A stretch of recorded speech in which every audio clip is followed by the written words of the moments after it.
Hello Anil Kumar గారు, welcome to social post. Thank you అండి, thank you. Sir, multi asset funds మనం last year కనుక మనం చూసుకుంటే మంచి రిటర్న్స్ ఉంది. గోల్డ్ ప్లస్ సిల్వర్ మొత్తం నెక్స్ట్ లెవెల్ ఇచ్చింది. ఈ ఇయర్ కూడా అదే పర్ఫార్మెన్స్ ఇవ్వబోతుందా? ఇప్పుడు నార్మల్ గా కొత్త యూజర్స్ వస్తారు, మళ్ళీ already mutual funds investors already ఉంటారు. సో వీళ్ళందరూ అదే మల్టీ అసెట్స్ ని ఫాలో అవ్వాలా, లేకపోతే కొంచెం డైవర్సిఫికేషన్ చేసుకోవాలంటారా? సో ఇక్కడ 2 కేసెస్. ఒకటి ఎగ్జిస్టింగ్ ఇన్వెస్టర్స్ అండ్ కొత్తగా మల్టీ అసెట్లో పెట్టాలా అనేవాళ్ళు. సో ఎగ్జిస్టింగ్ ఇన్వెస్టర్ చూద్దాం ఫస్ట్. అక్కడ ఏంటి, దేవర్ ద బిగ్ విన్నర్స్. ఏది మల్టీ అసెట్ వాజ్ వేరే కేటగిరీ చూసుకుంటే ఎందుకు గోల్డ్ సిల్వర్ అవుట్ పర్ఫామ్ చేశాయి కాబట్టి ఈజీగా 30% వరకు రిటర్న్స్ ఇచ్చాయి బేస్డ్ ఆన్ గోల్డ్కి సిల్వర్కి ఆ ఫండ్ ఎంత అలొకేషన్ ఇచ్చింది దాన్ని బట్టి. కొన్ని ఫండ్స్ ఎక్కువగా ఇచ్చే రిటర్న్స్ బాగా వచ్చాయి, కొన్ని సిల్వర్కి ఎక్కువ ఇచ్చాయి, కొన్ని గోల్డ్కి ఇచ్చాయి, దానివల్ల రిటర్న్స్ అమేజింగ్ వచ్చాయి. అమేజింగ్ అంటే వేరే కంపేర్ చేసుకుంటే 30% వరకు వచ్చాయి, 29-30 లాస్ట్ 1 ఇయర్ క్యాలెండర్ ఇయర్లో, ఇక్కడ నుంచి లాస్ట్ 1 ఇయర్లో. సో వొలటైల్ మార్కెట్ టైంలో కూడా మంచిగా పర్ఫామ్ చేయగలిగాయి because of metals performance. So one thing for sure ఏంటంటే, జనరల్గా నువ్వు ఎగ్జిస్టింగ్ ఇన్వెస్టర్గా చేస్తే మాత్రం these are ideally for 3 to 5 years. And expectations last time exceptions ఇచ్చాయని ప్రతిసారి అట్లా కాదు. మామూలుగా మనం మల్టీ అసెట్స్ ఏమంటాము, 12 to 14% వస్తే డీసెంట్ అంటాం. సో ఈసారి అవుట్ పర్ఫామ్ చేసింది. అట్లాగే రావచ్చు అంటే రావచ్చు, but I would not until unless నీకు నిజంగా డబ్బులు అవసరం ఉంటే ప్రాఫిట్ చేసుకొని బయటికి వెళ్ళండి. లేదు మీకు నిజంగానే ఇన్వెస్ట్ చేసామంటే మాత్రం usually they are for 3 to 5 years అని నేను చెప్తాను. అప్పుడు ఏంటంటే మీకు వొలటిలిటీ తక్కువగా, జర్నీ అనేది వొలటిలిటీ తక్కువగా ఉంటుంది నార్మల్ ఈక్విటీ ఫండ్ కన్నా. నార్మల్ ఈక్విటీ ఫండ్స్లో కాన్సన్ట్రేషన్ అంతా ఈక్విటీ మీదనే ఉంటుంది కాబట్టి దాని పర్ఫార్మెన్స్ బట్టి అప్ అండ్ డౌన్ అవుతుంది. థ్యాంక్ఫుల్లీ ఇందులో ఏంటి, డైవర్సిఫైడ్ కాబట్టి అటు ఈక్విటీస్లో కొంచెం డెట్, కొంచెం మెటల్స్లో కూడా పెడతా ఉంటారు కాబట్టి it's a more dynamic nature ఉంటుంది కాబట్టి fund can give average returns అనేది మనం అనుకుంటాం. సో అందుకే అదే జరిగింది. 70%, 80% గోల్డ్ పెరిగితే ఈక్విటీ తక్కువ ఉన్న యావరేజ్ దగ్గరికి వచ్చి 25 to 30 మధ్యలో ఎండ్ అయింది. సో ఈ ఇయర్ ఈక్విటీ ఎక్కువ పర్ఫామ్ చేసింది. ఫండ్ మేనేజర్ టైమ్లీ మూవ్ చేస్తే ఈ ఇయర్ కూడా మంచి జరిగింది. సో అందుకోసం ఫస్ట్ థింగ్ ఎగ్జిస్ట్ ఇన్వెస్టర్స్ చూసుకోవాల్సింది నీ గోల్ ఏంటి, పెట్టినప్పుడు నీ పర్పస్ ఏముండేది. నీ పర్పస్ వాస్ 3 to 5 years అయితే ప్లీజ్ స్టే ఇన్వెస్టెడ్ ఉంచుకోండి. బికాజ్ మ్యూచువల్ మన మల్టీ క్యాప్ వచ్చేసి 13-14% అయితే ఈజీగా జనరేట్ చేస్తుంది. Then coming to new investors, ఇక్కడ ఏంటి, సో ఎగ్జిస్టింగ్ ఇన్వెస్టర్లు కూడా చూడాల్సింది డెట్ మోరల్లెస్ స్టేబుల్. ఇప్పుడు ఆర్బీఐ ఎటువంటి ఇంట్రెస్ట్ రేట్లు తగ్గించట్లేదు కాబట్టి రిటర్న్స్ ఎక్కువ రాకపోవచ్చు, బట్ అవుతుంది. ఈక్విటీ ఎస్, యుద్ధం ఉన్నంత కాలం వోల్టైల్ ఉంటుంది, బట్ ఒక 1 year from now equity markets will do well. ఎవరైతే ఫండ్ మేనేజర్ పొజిషన్ కరెక్ట్గా తీసుకుంటాడో మీకు రిటర్న్స్ బాగా వస్తాయి. గోల్డ్ అండ్ సిల్వర్ కూడా హోప్ఫుల్లీ యుద్ధం ఆగిపోతే పెరిగిందంటే మాత్రం మంచి రిటర్న్స్ వస్తాయి. సో మల్టీ అసెట్లో అడ్వాంటేజ్ ఏంటంటే నువ్వు 4 చోట్ల డైవర్సిఫై చేయకుండా ఒక్క ఫండ్లో పెట్టేసి you are seeking the returns అనమాట. డైవర్సిఫికేషన్ అనేది ఫండ్ మేనేజర్ చేస్తూ ఉన్నాడు, టైమింగ్ కూడా చేస్తూ ఉన్నాడు. కాబట్టి ఎవరికైతే బిజీగా ఉంటుందో, ఎవరైతే సొంతంగా చేసుకోలేరో, దిస్ ఈజ్ ఏ లేజీ ఇన్వెస్టర్స్కి మంచి బెస్ట్ ఫండ్ అనమాట. అంటే నెగిటివ్ కాదు, ఎవరికైతే టైం లేదో వాళ్ళకి best. So they go in. So కొత్త వాళ్ళు వచ్చేసి ఎక్స్పెక్టేషన్స్ టేమ్ డౌన్ చేసుకోవాలి. లాస్ట్ ఇయర్ బాగా ఇచ్చింది కాబట్టి 30% ఇస్తుందనే మిస్కన్సెప్షన్తో వచ్చి తర్వాత డిసప్పాయింట్మెంట్ అవ్వద్దు. So me expectation should be 13 to 14% in a multi asset, less diversified, less volatile, ఎక్కువగా రిస్క్ అనేది లేకుండా నీ జర్నీ స్మూత్గా ఉంటుంది when compare to another equity fund are another debt fund. Debt fund తక్కువ రిటర్న్ ఇస్తుంది, equity fund return can be higher, but journey is not smooth. ఇక్కడ మాత్రం కొంచెం స్మూతర్ జర్నీ వస్తుంది. సో ఆ ఎక్స్పెక్టేషన్తో పెట్టుకుంటే నువ్వు కొత్త ఇన్వెస్టర్ కూడా మల్టీ అసెట్స్ చూస్ చేసుకోవడంలో మంచిది. ఓకే, ఆ expectation high flying last time లాగా సూపర్ రిటర్న్స్ వచ్చాయి ఇప్పుడు కూడా వస్తుంది అనుకుంటే మాత్రం you will be disappointed. Okay, ఎందుకంటే gold and silver will not give you that much this year. అంత fear of missing out last time జరిగింది, ఇప్పుడు జరుగుద్దా అంటే నమ్మకం లేదు. ఓకే, సో అందుకే ఆ ఎక్స్పెక్టేషన్ అనేది చేంజ్ చేసుకొని still you can invest. Okay, then ఇక్కడ చూసుకుంటే ఈక్విటీ వాల్యుయేషన్ కానీ మనం మార్కెట్ పెడితే చూసుకున్నా కానీ ప్రొవైడెడ్ ఇంకా కొంచెం వొలటాలిటీ అయితే కనబడతా ఉంది. యుద్ధం ఆగిపోలేదు, హార్ముజ్జల సంధి బ్లాక్ అయింది, ఇరాన్ నిజంగానే ఒప్పేసుకుంటే అయిపోయిందంటే మాత్రం మార్కెట్ పరిగెడుతుంది. అప్పుడు నీ మల్టీ అసెట్లో equity portion will start giving good returns. Gold ఇచ్చినా ఇవ్వకపోయినా, సపోజ్ నిజంగానే గోల్డ్ కూడా పరిగెత్తింది, 2 ఇచ్చాయంటే మాత్రం అమేజింగ్ రిటర్న్స్ వచ్చే అవకాశాలు ఈసారి ఉన్నాయి. సో కాకపోతే ఏంటంటే గోల్డ్ అండ్ కమోడిటీ సైకిల్ది బిగ్ సైకిల్ అయితే అయిపోయింది. ఎస్, అవును. నెక్స్ట్ సైకిల్ ఎంత పెద్దగా ఉంటుంది అనేది నమ్మకం లేదు. ఓకే, దెన్ ఫండ్ అలొకేషన్ కూడా ఇంపార్టెంట్. మనం మల్టీ అసెట్లో అన్నీ ఒకే రకంగా ఉంటాయి. ఒక్కొక్క ఫండ్ మేనేజర్ ఒక్కొక్క రకంగా అలొకేషన్ చేస్తాడు. So just because last time ఇచ్చినట్టు రిటర్న్స్ ఇచ్చింది కదా అని don't blindly do it. See what fund manager ఏం చేస్తున్నాడో చూడండి.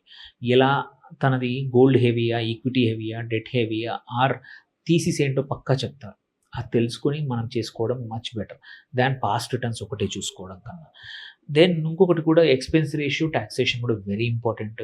సో ఫండ్ స్ట్రక్చరా లేకపోతే ఎట్లాంటి స్ట్రక్చర్ చూసుకోవడం వెరీ ఇంపార్టెంట్. వాళ్ళు ఓన్లీ డైరెక్ట్గా చేస్తున్నారా, ఫండ్ ద్వారా చేస్తున్నారా, అది కూడా వెరీ ఇంపార్టెంట్ అనమాట. 2 రకాలు ఉన్నాయి మల్టీ అసెట్లో కూడా. డైరెక్ట్ ఫండ్ ఉంది, ఫండ్ ద్వారా కూడా మనకు ఆమ్ని ఫండ్స్ అంటాము, అవి కూడా వచ్చాయి. సో దాన్ని బట్టి కూడా fund performance, expense ratio and taxation మారిపోతుంది. ఫండ్ అయితే మీరు లాంగ్ టర్మ్ క్యాపిటల్ గెయిన్కి 2 years ప్లస్ ఉండాల్సి వస్తుంది. డైరెక్ట్ ఫండ్ అయితే 1 year plus long term capital gain అవుతుంది. తర్వాత ఇంకోటి ఏంటంటే ఇప్పుడున్న టైంలో మాత్రం it's a good diversifying tool. మీకు ఆల్రెడీ ఈక్విటీ పోర్షన్ సఫిషియెంట్గా ఉంటే మాత్రం కొత్తగా ఇన్వెస్ట్ చేయాలంటే add multi asset fund. That way నీ పోర్ట్ఫోలియో కొంచెం డైవర్సిఫై అవుతుంది. అంటే ఇప్పుడు మల్టీ అసెట్స్ అంటే ఇప్పుడు రిటర్న్స్ అనేది మనం ఎలా ఇస్తుంది? ఇప్పుడు ఆన్ యావరేజ్గా ఒక 13-14% వస్తాయి. ఇదే మల్టీ అసెట్స్ ఎలా వస్తుంది సార్ ఆన్ యావరేజ్? లాస్ట్ 1 yearలో మాత్రం మనం చూస్తే 28 to 29 వచ్చాయి. ఇది Okay. మంచివి. బట్ థియరటికల్గా మాత్రం 13 నుంచి 14 మ్యాక్సిమం పెట్టుకోవాలి ఎక్స్పెక్టేషన్. మనం మాత్రం అడిషనల్గా వస్తే మనకు అదృష్టం అనుకొని ఉంచుకోవాలి. That is what multi assets అంటే ఇప్పుడు దానిపైన హోప్స్ కూడా కొంచెం ఎక్కువ ఉంటాయి. సో సపరేట్ ఒక ఫండ్ తీసుకుంటే అది వేరే, కానీ మల్టీ అసెట్స్ తీసుకుంటే దానిపైన ఎక్స్పెక్టేషన్స్ కూడా మనకి ఎక్కువ అవుతాయి. యాక్చువల్లీ తక్కువ పెట్టుకోవాలి. తక్కువ పెట్టుకోవాలి. That is what my point of this video. So అందరూ ఏంటంటే రీసెంట్ పర్ఫార్మెన్స్ చూసి ఫ్యూచర్లో కూడా అట్లాగే వస్తుంది అనుకుంటున్నారు. అది కాదు అని చెప్పడమే ఈ వీడియో యొక్క సారాంశం. యాక్చువల్లీ మనం చూసుకుంటే past performance is never guaranteed in mutual fund, because cycle మారుతూ ఉంటుంది. పోర్ట్ఫోలియో పర్ఫార్మెన్స్ లాస్ట్ టైం చేసినంత మళ్ళీ ఫ్యూచర్లో వస్తుందంటే తెలీదు. So basically we need to time market కన్నా కూడా మనం time in the market is more important. కాబట్టి డైవర్సిఫై చేసుకోవడం అనేది నేను ఎప్పుడు చెప్తాను. అందుకే అనమాట, instead of chasing bigger returns, ఆ చేజింగ్లో ఎప్పుడు ఒక 4 రకాలు 5 రకాలు ట్రై చేస్తే కన్నా కూడా స్టేబుల్గా రిటర్న్స్ ఇచ్చే పోర్ట్ఫోలియో పెట్టుకుంటే యూ విల్ లాంగ్ టర్మ్లో నీదే బెటర్గా ఉంటుంది. ఓకే, సో అందుకోసమే ఇక్కడ మల్టీ యాసెట్ వరకైతే కుదరదు అన్ని సెట్ చేయొచ్చు, వాళ్ళది పెట్టుకోవచ్చు. అండ్ ఇప్పుడు కూడా చూసుకుంటే మనం లెట్సే ఎగ్జాంపుల్స్ తీసుకున్నాము. ఒక లాస్ట్ 1 yearలో అంటే నిన్న నుంచి ఒక 1 year చూసుకుంటే మనకి మంచిగా పర్ఫామ్ చేసిన ఫండ్, టాప్ ఫండ్ వచ్చేసి మనకి Kotak multi asset allocation fund దగ్గర 29.56% ఇచ్చింది లాస్ట్ 1 yearలో రిటర్న్. ఓకే, సో దాని తర్వాత చూసుకుంటే మనకి క్వాంట్ మల్టీ అసెట్ ఫండ్, ఇది కూడా ఒక 27.43 ఫండ్ రిటర్న్ ఇచ్చింది. ఆ తర్వాత థర్డ్ చూసుకుంటే HSBC multi asset allocation fund.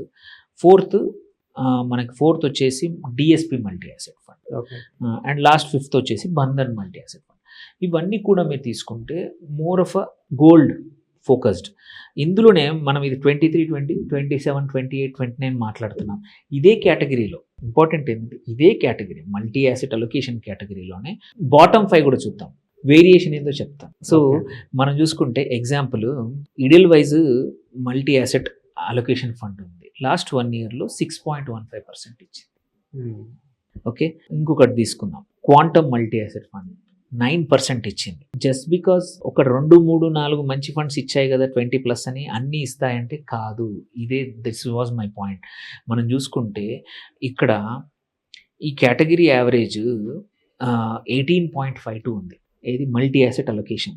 దానికి కన్నా పైన అంటే 18 కన్నా కూడా ఎక్కువ ఇచ్చినాయి ఒక 10-12 ఫండ్స్ ఉన్నాయి అవుట్ ఆఫ్ 35 దగ్గర. చాలా ఫండ్స్ తక్కువ ఇచ్చాయి. సో అందుకే ఫండ్ సెలెక్షన్ అనేది వెరీ ఇంపార్టెంట్. ర్యాండమ్గా చూడడం కన్నా కూడా ఇట్స్ ఆల్వేస్ సి, అందుకే ఎక్స్పర్ట్స్ అవసరం, బట్ నీ సొంతంగా అనాలిసిస్ అవసరం. సో ఇక్కడ మల్టీ అసెట్లో ఏంటంటే based on fund manager strategy మొత్తం మారిపోతుంది. వాళ్ళు డైనమిక్గా ఉంటే మంచి రిటర్న్స్ వస్తాయి. లేకపోతే ఇట్లా చూడండి, సేమ్ కేటగిరీ 29 ఎక్కడ, 6% ఎక్కడ, దాట్ మచ్ వేరియేషన్ ఉంది.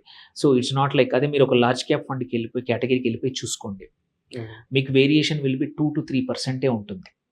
బికాజ్ అక్కడ పోర్ట్ఫోలియో మీకు ఆప్షన్స్ తక్కువ ఉంటాయి. ఇక్కడ ఏంటి, గోల్డ్లో 30%, ఈక్విటీలో 30%, డెట్లో 30%, ఇంకా 10% దేనికైనా వీటిని కూడా అటు ఇటు మార్చుకునే అవకాశం ఉంది కాబట్టి ఎవరు రైట్ టైంలో క్విక్ డిసిషన్ తీసుకొని కరెక్ట్ తీసుకునే వాళ్ళకి మంచి decision. So multi asset is not a cure for all, అదొక ఇంపార్టెంట్ థింగ్. కాకపోతే ఏంటంటే మంచి కన్సిస్టెంట్ డెలివరీ చేసే ఫండ్ మేనేజర్ ఉన్న ఫండ్స్ని తీసుకుంటే you will have a decent 13 to 14% ఎఫ్డీని బీట్ చేస్తూ, ఇన్ఫ్లేషన్ని బీట్ చేస్తూ మంచి రిజల్ట్స్ రావడానికి, మంచి రిటర్న్స్ రావడానికి multi assets are one good class, including everything అన్నమాట. నువ్వు పోర్ట్ఫోలియో డైవర్సిఫై తలుచుకోలేదు, నీకు ఫండ్లు 1-2 ఇట్లానే పెట్టాలి అంటే ఇలా పెట్టుకోండి, మీకు స్మూతర్ జర్నీ ఉంటుంది, వోల్టిలిటీ తక్కువ ఉంటుంది. ఫండ్ మేనేజరే గోల్డ్ బాగుందా, ఇది బాగుందా మీరు అడగాల్సిన అవసరం లేదు, వాళ్ళే తగ్గట్టు మంచి ఫండ్, టాప్ ఫండ్ అయితే జరుగుతుంది అనమాట. So don't go blindly with what last year బాగుందని బ్లైండ్గా వెళ్ళకూడదు ఇక్కడ. So just see and expectations tone down చేసుకోవడం చాలా ఇంపార్టెంట్ ఈ ఇయర్ మల్టీ యాసెట్ ఫండ్ ఇన్వెస్టర్స్కి. Okay. So thank you sir మా సోషల్ పోస్ట్ వచ్చినందుకు. Thank you.